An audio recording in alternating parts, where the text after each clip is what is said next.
Nagbabalik po muli ang inyong lingkod at nagbabalita ng mga balitang dapat nating malaman dito sa ating bansa. Ito ang Balitang Pambansa.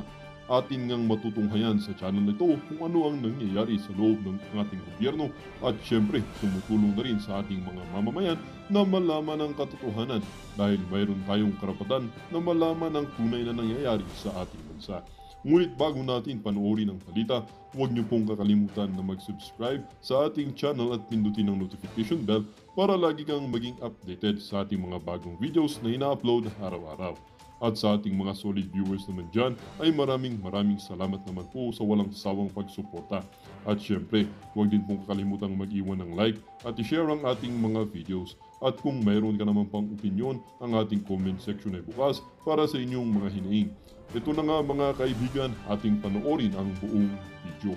Salamat po muli and God bless!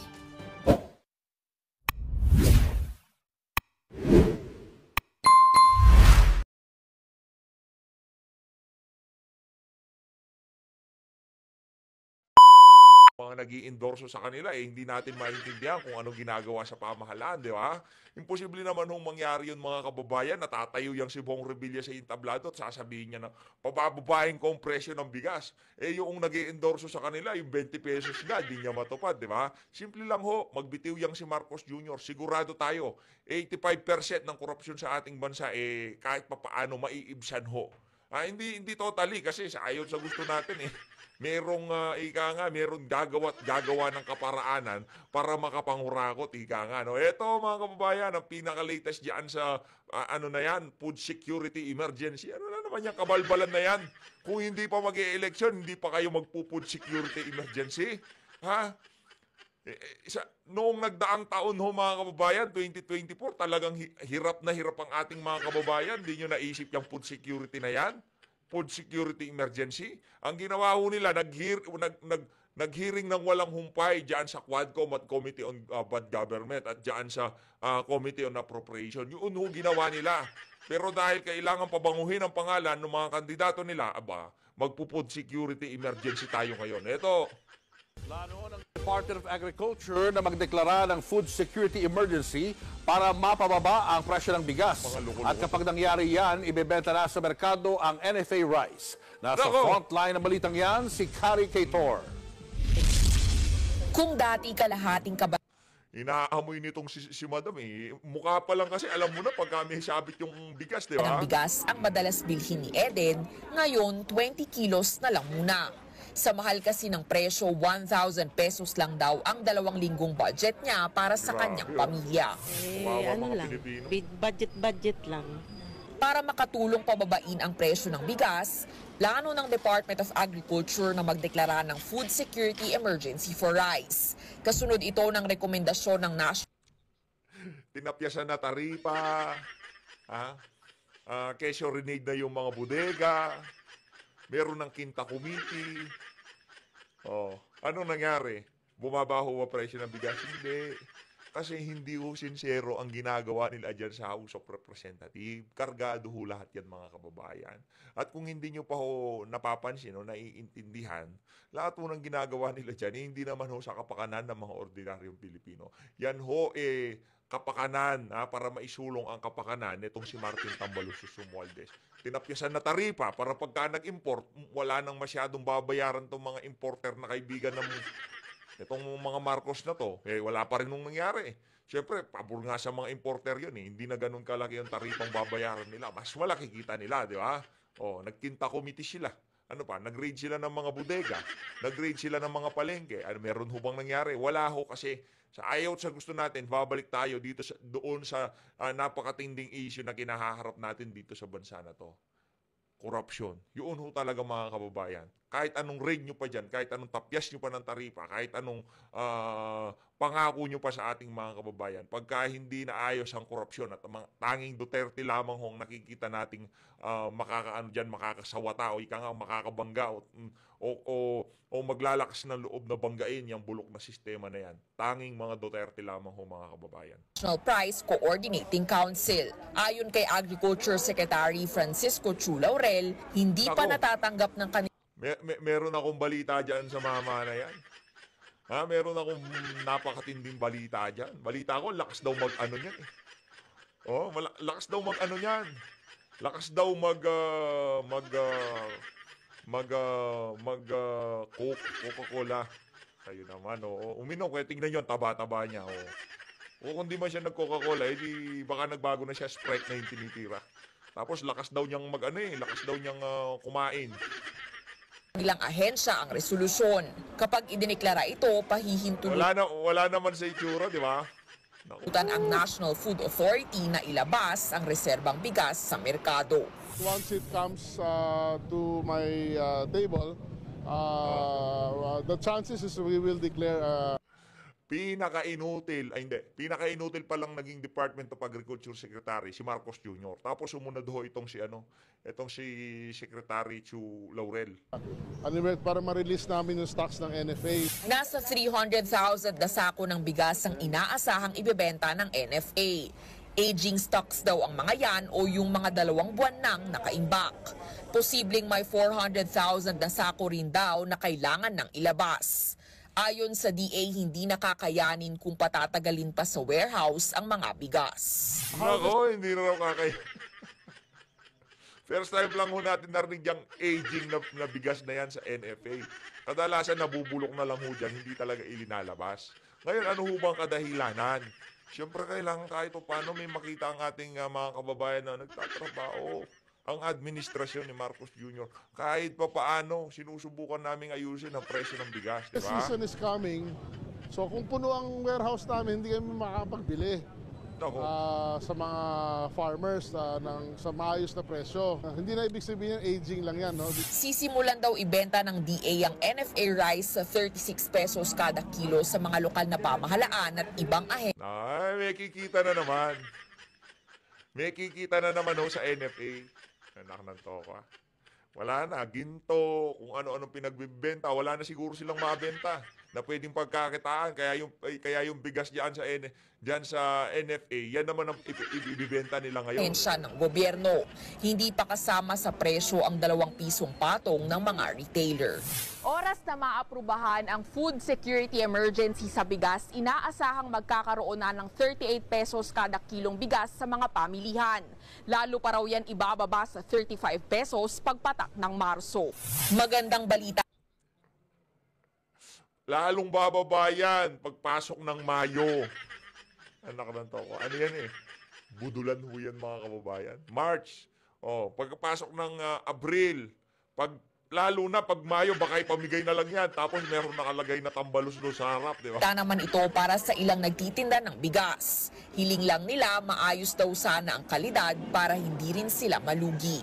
Simula bukas, ibababa na rin ang presyo ng 25% broken rice na binibenta sa ilalim ng Rice for All program ng DA. Mula 40 pesos, mabibili na yan sa 38 pesos kada kilo. Sa Lunes naman ipatutupad ang 58 pesos na maximum suggested retail price sa imported premium rice sa mga palengke. Unti-unti raw ibababa ng DA ang presyo nito. Kalaunan magpapatupad na rin daw ang ahensya ng MSRP sa lahat ng klase ng bigas. Bala ko maging 55 na lang yan. After another 2 weeks, maybe maging 52 na lang yan. Kung Anak ng toka. Hindi natin maintindihan kung ano. Kaya naman palang gawin yan. Sekretary, bakit ngayon nyo lang ginagawa? Kaya kayo napaghahalata na talagang gusto nyo lang ampatin ang galit ng sambayan ng Pilipino. Mawala ang galit nila dito sa administrasyon na to. Huwag ho kayong mag-alala. Back to normal ho tayo pagkatapos ng eleksyon. Pag napanalo na ho nila yung mga kandidato nila.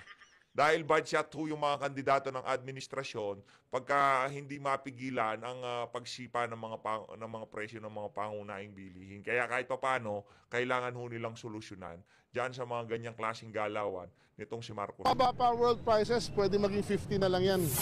Nagbabalita mula sa front. Ayun, dito na ho tayo mga kababayan. Comment react ho kayo dyan sa dyan sa napakalupit na balita na yan. Update na yan, no? Kayo, ako basa ko lang dito, lang yan, kumbaga, nag-aano lang ho sila dyan, pinapakilig ho yung ating mga kababayan. Pero ang totoo ho niyan, ambobola na naman ho yan. No? Yang gagawin ng Department of Agriculture na yan. Ako, hindi ho sustainable yan. O, pag naubos na yung bigas na, lakas kumain ng mga Pilipino. 400,000 sacks, naku, ang bilis lang yan. Baka dalawang linggo lang yan. Baka isang buwan lang yan, ubos yan. O, pagkatapos babalik na naman sa original na price. O, pag naubos yung bigas na lasang, yung tubig na may konting bigas, yung bigas na lasang tubig, babalik na naman tayo doon sa actually, mahal pa nga ho yung 40 pesos eh. Ano lang yun, yung durog-durog eh. Di ba? Nakita nyo naman mga kababayan, yung binibenta sa mga kadiwa store. Ganon ho kaliit ang tingin ng administrasyon na to sa mga ordinaryong Pilipino. Kaya nasa sa inyo ho yan mga kababayan. Pag-usapan ho natin sa comment section, natutuwa ho ba kayo dyan sa approach na yan ng administrasyon para pababain ang presyo ng mga pangunahing bilihin? Comment nyo ho dyan sa baba. Dito tayo kay Manong Ted Pailon, pasok. Hearing ang kita ko Kinta, ikaw naman eh. Kita. Oo, Kinta. Slap of the tongue Yun lang. na nga. Nalito ka lang. Oo. Ito pong komite na 5 komite po ito, mga kapatid.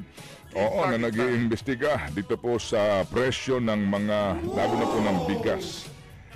Kahapon, tayo po'y nanood pero bandang dulo po bumitiw na ako kasi kahapon nagsabi nga itong mga taga-DA na pati daw po itong local rice ay sasama nila doon sa maximum suggested retail price. May mga kongresista po na tumutol, no? At sinasabi nga na baka ito'y sa halip na makatulong ay hindi po makaganda para po sa atin. Ang dami nilang mga pinag-uusapan doon, no?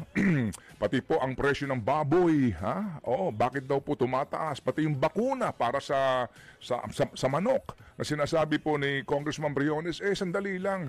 Bakit ba wala pa tayong bakuna? Meron na pong iba na nagkukusang bumili po illegal para nang bakunahan yung kanilang mga yung kanilang mga inaalaga ang mga manok. Kasi nga sa pangamba na baka tamaan ng bird flu. Kaya isa po sa mga magandang katanungan, ang tagal mag-aproba ng FDA dito po sa mga bakunang ito. Anyway, bottom line po doon sa usapin ng bigas kahapon mga kapatid, ang hinihintay ko ay mapag-usapan yung sinasabi po ng Federation of Free Farmers at ilang pong mga nag-aaral sa isyong ito na sa bandang dulo, kung talagang gusto ho ninyong alamin kung bakit ba napakataas ng presyo ng imported rice, ay magkwenta kayo hango sa mga datos mismo ng gobyerno.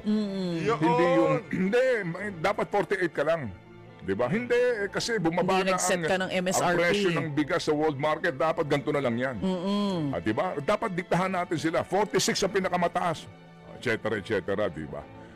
Pero kasi nga daw, walang epekto yung pagbababa pa ng tarifa, etc. Napakahabang diskusyon, pero walang magsasabi. Di po ba na, bakit hindi natin kwentahin ito nang magkaalaman tayo, nasan ba talaga yung problema? Ako nag-iisip na tuloy ako ngayon na parang hindi na maganda, Para bagang ayaw nilang kwentahin, ayaw nilang harapin ang katotohanan dahil baka lumabas nga sa kanilang pagdinig at pagsusurit, pagdidiskusyon na ang problema dito po sa mataas na presyo ng bigas ay ang gobyerno. Yun! Naku, yari kayo dyan kay Manong Ted Pailon. FM. Kasi magtataka ka, di ba, kung bakit yung sabi po ng grupo nag-aral dito, hango sa kanilang datos, ba't di nila ginagawa yung pag-aaral na yun? At sila po ngayon naghahanap na masisisi. Diba? Na retailers. Pinagbubuntunan nila ng galit. Sabi mo, ba't di sila magkwenta? Para magkaalaman, kagaya ng ginagawang pagkwenta ng FFF, nagpresenta ng data. Sumagot sila. Kasi nga law sila ay super kinta, hindi sila super kwenta. Nagtataka lang ako, ang tawag sa kanila, murang murang pagkain super committee. Pero ang pinag-uusapan nila, puro mahal na pagkain. Oo, tsaka yung mga yan, hindi matatawaran kanilang mga kwalifikasyon. Kumbaga pinag-aaralan nila, nilalabas sila yung mga datos, pero wala akong marinig na solusyon. At kung anong gagawin para mapanagot kung sino may kasalanan dito sa mataas na presyo ng bigas. Okay, sige. So, eto ho, paumanhin po, pambungad po natin to. Baka sabihin na naman, di ba, ano naman niya, wala na ba talaga tayong makitang maganda? Wala nga po kasi. Kasi nga kahapon, umaasa na ako na mauungkat ito. Anyway, so mga kapatid, ano po, ngayon po, bilis nga ng oras, ganap ng 18 minutes after 6 o'clock in the morning. So, ito ho tayo ngayon, no? Maari nating iugnay ito. So, ngayon, baka mag-fiesta na ang mga ilang vloggers, ha? Gawin ka na ng content. Kahapon, pinagpiestahan yung ating Think About It. At kung ano-ano pa na ba ako. Ay, nandito ka pa nga rin. Ituloy mo. Ngayon po, lumabas ang pinakahuling... Calling. Yung kasi... Ayaw yung kasi tantanan to si Manong Ted. Ako hindi ko na nga dinadala sa namang gagawa ng reaction video dito sa dito sa... anong tawag dito sa programa nitong si Manong Ted Pailon at itong si Ma'am DJ Chata. Yung iba kasi, pagka banat ka Social Weather Station, no, na survey doon sa Trust and Performance Ratings. Bumaba lahat, no? Bumaba si Vice VP Sara, malaking binaksak niya, pati po ang ating presidente. Pero sa loob po ng panunungkulan ng Pangulong Marcos, magmula noong June 30 ng 2022 hanggang ngayon, ito ang pinakamabilis na bagsak. Nilang pareho. Correct. So, magmula sa excellent, yan, di ba? High, ayan. And then, tawag ka rito, yung isa pang level. And ngayon po nasa moderate. Ang next niyan, low na, mababa na. Nako, meron lang ho tayong announcement, ha. Bukas ho, merong matindi ito.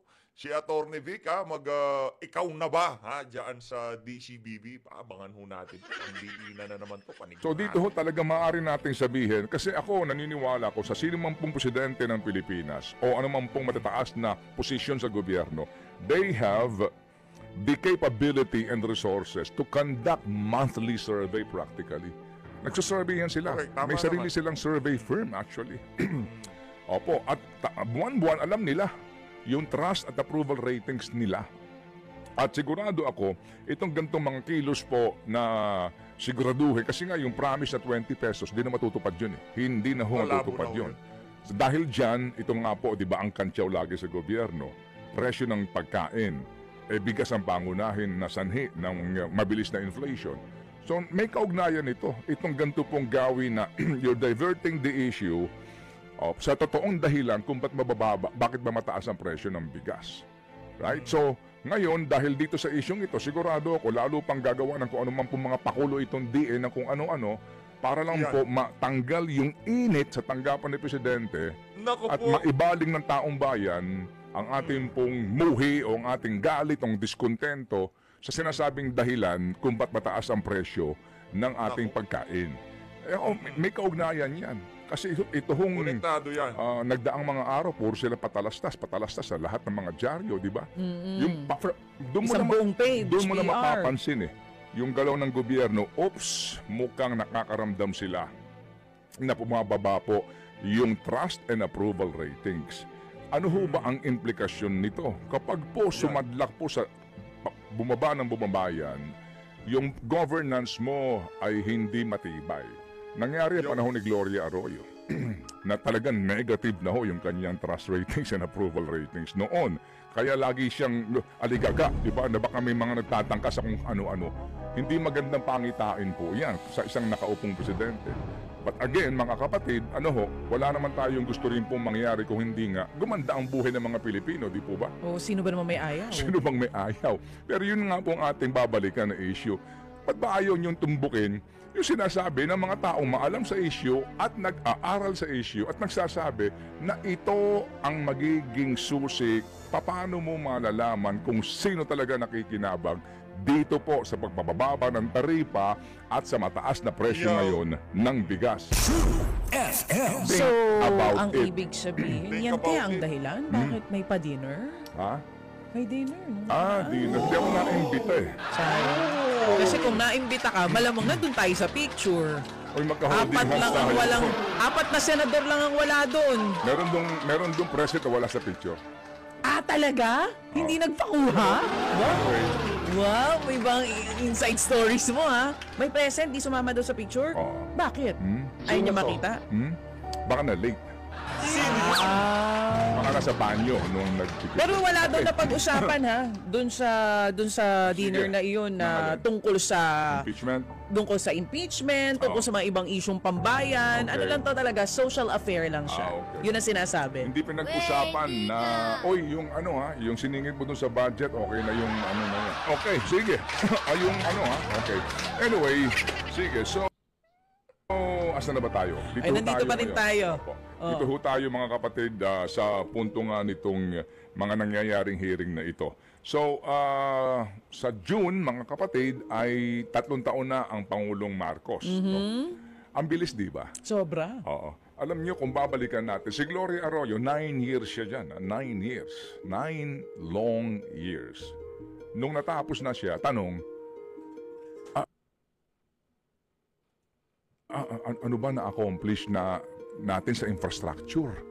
Oo. Di ba walang release ng tren na natayo? Nako. Yung North Rail nga po, tad-tad ng kontrobersya, nagkadimandahan pa, di ba? Opo, umabot pa ng Supreme Court yung question doon. Yung North Rail project na overpriced, yung sinasabing train robbery na binansagan nung panahon yun, ang bilis. Nung pumalit po si Pangulong Aquino, actually, ganun din po ang naging sitwasyon na naka 6 years ka, parang you realize na para bagang kulang ang aking naabot, di ba? Walang naka-accomplish. Right? Pangulong Duterte, ganun din yun. Meron po mga carry-over na projects na talagang nagkumahog na matapos Skyway Stage 3. Nagsimula ng panahon pa ho ito ni Gloria Arroyo. Panahon ni Noynoy, hindi matapos-tapos ni Babe Singson kasi nga sa right-of-way issue. Kumahog. So dito po, mga kapatid, sa panunungkulan ni Pangulong Marcos Jr., ganun po makaka3 taon na po tayo. Kaya bilis-bilis pag may time. Kasi pag gising mo niyan, bukas makalawa, ano ba ang aking na-accomplish? Yung tulay dito sa Mindanao, pinakamahabang tulay ngayon, right? Nagsimula yan, panahon po ni Pangulong Digong din, right? Yes, opo. Hindi niya natapos. Natapos sa panunungkulan po ni Pangulong Marcos, pero anong naging imahe? 3 buwan pa lang nang binuksan, nabakbak na yung asfalto. Di po ba? So, yung po lagi yan sa administrasyon, hindi pa pwede pa-bunching ka lang at puro ka lang pabibigay doon sa mga alipores mo. Otherwise, magnatapos ka ng 6 years, baka masumbatan ka. Ayun na nga mga kababayan, lipat ho muna tayo dito kay Palanggang Binibining Maharlika. Meron ho siyang malupit na sinabi dito, pakinggan sa kanya natin. ng maayos, sinigawan ba niya, na hindi na magtatapos sa ganun. Pero ito'y larawan, larawan ng kahirapan, ito yung larawan ng Pilipinas, na yung mga batang yan, hindi na yan magtitinda ng sampagita kung binibigyan ng tamang kalinga ng gobyerno. Paano yung tamang kalinga ng gobyerno? Kung dyan pa lang sa Department of Education, dyan pa lang sa DSWD, talagang nakakarating yung ayuda para sa mga batang yan. Kasi minor de edad yan, elementary. Kung merong, kung merong nutrition, food allocation para sa mga bata. Diba? Sa school pa lang, merong food program na nakakakain yung mga bata. Kaya nagtitinda yung batang yan, pangbaon sa eskwela. Yun ang nakikita ninyo. Di ba? Number 1, yan ang problema. Pero dahil ninanakaw ng mga buwaka ng ina, ang pera, diyan, binawasan ang budget ng Department of Education, inilagay sa mga ayuda na binubulsa ng mga walang iya. Ang DSWD, ginagamit din, pinopoliticize din, ninanakaw din yan. Ang mga ayuda ay ginagamit para pagpabango ng mga hinayupak ng mga politikong ito at gagamitin ito sa darating na eleksyon. Talo talaga ang taong bayan. Talo ang mga kabataan. Kaya nagre-result dito sa ganitong klaseng nakikita natin na yung bata, sinipa pa ng guard Di ba? Yung bata, sinipa pa niya Imagine mo, ang laki-laki niya. Sabihin na natin yung bata, kunyari nagagaganon. Diba? Maximum tolerance, tinuturo din yan sa gwardya. At bata yan Sabi mo nang ang bata doon, dilaan, daldalera. Hindi mo dapat tadyakan yun. Yun ang nakakalungkot para sa akin. Kung papayagan nyo pa si Bangag na ipagpapatuloy, yung mga gwardya natin ngayon, hindi lahat, magiging maangas ng ganyan. Magiging talagang magulo ang Pilipinas. Ngayon ay napakagulo na. Dahil ang tao nagugutom. Imagine nyo, 26 million ang gutom. Kapag gutom ka, kapit ka sa patalim. Pwede ka mag-akyat bahay gang. Pwede ka mang-hold up, manutok. Di ba? Gutom ka eh. Yung mga putang inang mga nasa Huwad Committee, yung Bangag na yan, nagnanakaw ng pera nyo. Etong mga kapit sa patalim, ano ba ninanakaw niyan? Ba't hindi natin ginajustify yan? Anong ninanakaw na mga yan? Pangtawid gutom. Nakita nyo na ba? Lulubog kayo lalo dyan sa Pilipinas. Kaya nga, kailan yung timing para mapatalsik yung putang inang Marcos na yan? Peaceful, mag-resign siya. Kaso Bangag yan, hindi yan magre-resign. Dahil na-i-enjoy niya ang pagnakaw. So there's no way na magkaroon ng peaceful dyan na pag-uusap. Ang dapat talaga dyan, ejection. I-eject o hilain. Diba? Yung mga jutang genimis na yan. Actually, takot sila eh. May ganyan, diba? May marami tayong mga pasabog na mga yan. Kailan magsasalita ang mga brusko? Dahil ang alam ko, nabalitaan ko na nandoon kayo sa INC. Ba't hindi kayo umaksyon? Kailan kayo kikilos?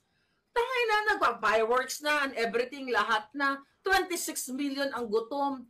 Hindi nyo kaya yan, mga polis. 200 lang kayo, di ba? 200 kayo katao. 200,000 rather. Tama ba?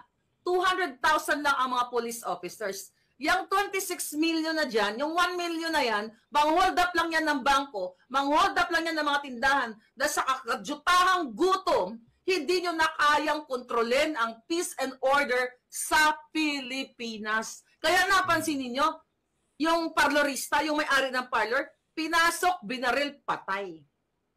Gutom yan. Gutom na gutom yung mga tao kaya gumagawa ng kasamaan. And aside from that, kargado pa ng pulburon. Dahil ang inyong pinuno ay pulburonic. Ha? Madam, 227 ang PNP at 170K naman ang AFP. Thank you, Begwarp. Yun na nga palangga. Pagsamahin mo pa yan, 200 plus 170, that's 400K. Pagsamahin mo pang sundalo at ang mga pulis, sa out of 26 million na nagugutom ay magnakaw yan, kahit na 500 na lang eh, 1:1. Okay? 1:1, ano? One criminal to one police or sundalo. Hindi pa rin. At expect nyo na patuloy na lalala ang bayan natin. Ka-comment na kayo kung ano yung namimiss kong topic para may mapag-usapan tayo. We still have a lot of time. Nagalit yung bata kasi sinira yung bulaklak na paninda niya, sabi ni Maloy Castillan. Nakita ko nga yun, ginanon eh. Traidor din kasi itong security guard. Although nag-release na ng statement, tinanggal na yata siya sa trabaho, nag-release ng statement ang SM.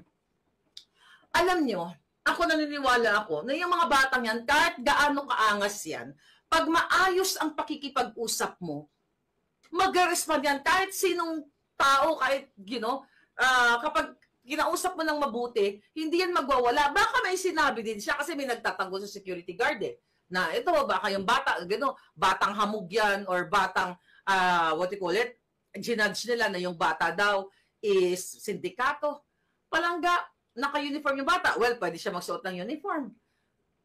It doesn't matter. Kung siya ay hawak ng sindikato, the more natutulungan natin siya. Kasi biktima siya ng mga sindikato at dapat hulihin ang mga sindikato. Bakit hindi yan nahuhuli ng mga pulis? Kung sino yung mga sindikatong yan? Baka mamaya yung mga sindikato yan ay mga tao ni Lisa Tanas. Pati mga sampagita ay pinagtsatsagaan ni Lisa.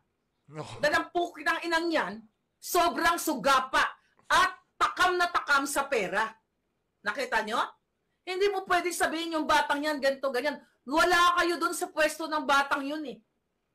Diba? Sabihin pang hawak sa ng sindikato, maangas siya. The more na bibigyan ng kalinga ng gobyernong ito. Kesa magpa-fireworks dyan si Lisa Tanas, halos every other night, every week, lumalamon, lumalaklak ng alak, nagtsutsyakan, nagpupulburon yung mga hinayupak na yan, dyan sa Malacanang. Tapos paglabas dyan sa San Miguel, sa Maynila, ang larawan ng kahirapan, andyan yung mga nagra-rugby, yung mga batang hamog.